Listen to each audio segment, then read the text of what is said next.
घटक आहे,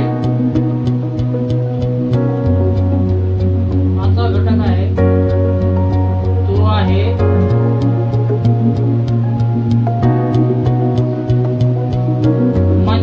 मोंझा dye. मोंझा dye, मोंझा dye हे एक आर्टिफिशियल म्हणजे कृत्रिमरित्या निर्माण केलेलं आहे राहतं आणि याचा कलर जो असतो तो रेड राहतो. तर याचा कलर पण रेड आहे. तर हा जो मोंझा जो डाय आहे त्याच्यामधल्या कलरला कारणीभूत ठरणारा हा घटक दिलेला आहे. तर हा घटक तुमचा आहे याच्यामध्ये कंटेनमध्ये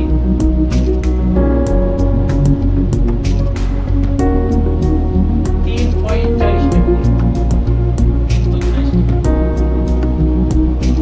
आता हे अशा प्रकारे काम करत आहे.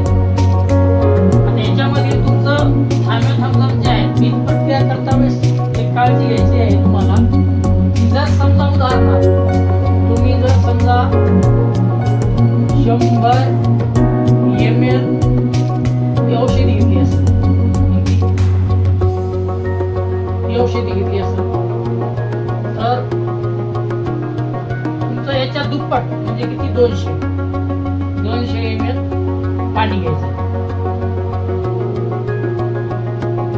त्याच्यानंतर तुमचं मग ते व्यवस्थित असं स्प्रेड करायचं, घासायचं नाही, थोडंसं नाही. एक गोलपाट घ्यायचं, गोलपाटाचं पोतं घ्यायचं, त्याच्यावर टाकायचं, दोघांना बरोबर व्यवस्थित करून घ्यायचं. हे अशा पद्धतीने काम करते.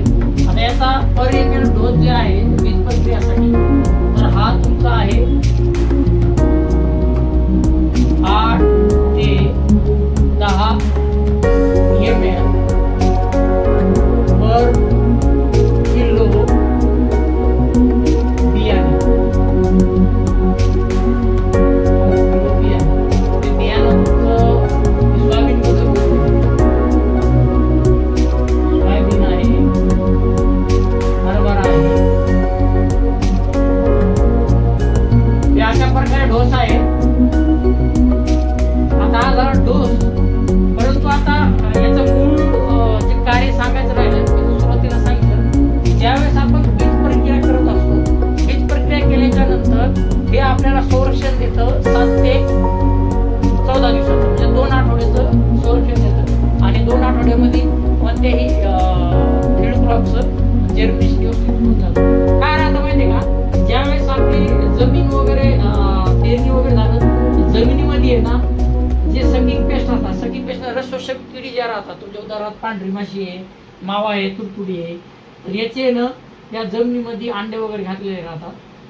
आणि ज्यावेळेस आता तुमचा हा सोला इथं जमिनीमध्ये पडेल त्यावेळेस काय होईल, हे उगवण झाल्याच्या नंतर तर तुमचं याच्यावरती काय होईल, जर याचं आवरण तुमचं तयार नाही झालेलं असेल औषधाचं किंवा हे पूर्ण विषारी झालं नसेल त्या कारणाने तर याच्यावर अटॅक केला तर हे उगवण्याच्या अगोदरच काय